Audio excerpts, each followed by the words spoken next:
അജയ് കേട്ടോ. അപ്പോൾ നമ്മൾ 8ൻ്റെ പ്രാക്ടീസും 8ൻ്റെ പ്രാക്ടീസും കൊടുക്കുന്നുണ്ട്. ഇവിടെ സിമ്പിളായിട്ട് നമ്മളിപ്പോൾ 8 കൊടുത്തുകൊണ്ടിരിക്കുകയാണ്.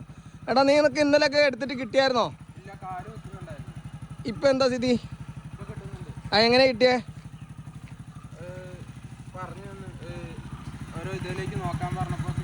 ഇതിന് ഐഡിയകളുണ്ടോ? നോക്കാനുള്ള സ്ഥലങ്ങളുണ്ടോ? ഉണ്ട്. അപ്പോൾ ഈ 8 എടുക്കണമെങ്കിലും എടുക്കണമെങ്കിലും ഓരോരോ അടയാളങ്ങൾ നമുക്കുണ്ട്. ആ അടയാളങ്ങളിലോട്ട് നോക്കിയാൽ മാത്രമേ നമുക്കിതെന്താവുള്ളൂ, കറക്റ്റായിട്ട് വൃത്തിക്ക് ചെയ്യാൻ പറ്റുള്ളൂ.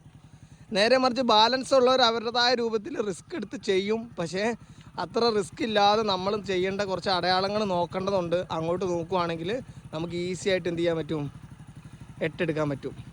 അപ്പോൾ 8നോ 8നോ ഡൗട്ടോ കാര്യങ്ങളോ ഉണ്ടെങ്കിൽ നിങ്ങൾക്ക് എന്ത് ചെയ്യാം, നമ്മൾ വിളിക്കാം. നമുക്ക് അറിയും പോലെയൊക്കെ പറഞ്ഞു തരും, നിങ്ങൾക്ക് സെറ്റാക്കി തരാം. അപ്പോൾ നമ്മുടെ വീഡിയോ ആദ്യമായിട്ട് കാണുന്നവരാണെങ്കിൽ നമ്മുടെ പേജ് ഒന്ന് ഫോളോ ചെയ്യുക. ഡ്രൈവിംഗ് സംബന്ധമായിട്ടുള്ള എന്ത് കാര്യത്തിനും നമ്മളെ വിളിക്കാം. നമുക്ക് ചെയ്യാൻ പറ്റുന്ന കാര്യങ്ങൾ നമ്മൾ ചെയ്തു തരും. അപ്പോൾ ലൈസൻസൊക്കെ എടുത്ത് വണ്ടിയുണ്ട്, അവർക്ക് എടുക്കാൻ പറ്റുന്നില്ലെങ്കിൽ നമ്മൾ അവർക്കും എന്ത് ചെയ്യുന്നുണ്ട്, ക്ലാസ് കൊടുക്കലുണ്ട്. അപ്പോൾ ഓക്കെ, അടുത്ത വീഡിയോ കാണാം. നിൻ്റെ പേരെന്നാ? നിനക്ക് എന്നാ ഡേറ്റ്? അടുത്ത മാസം 18. ഓക്കെ, അപ്പോൾ അടുത്ത വീഡിയോ കാണാം.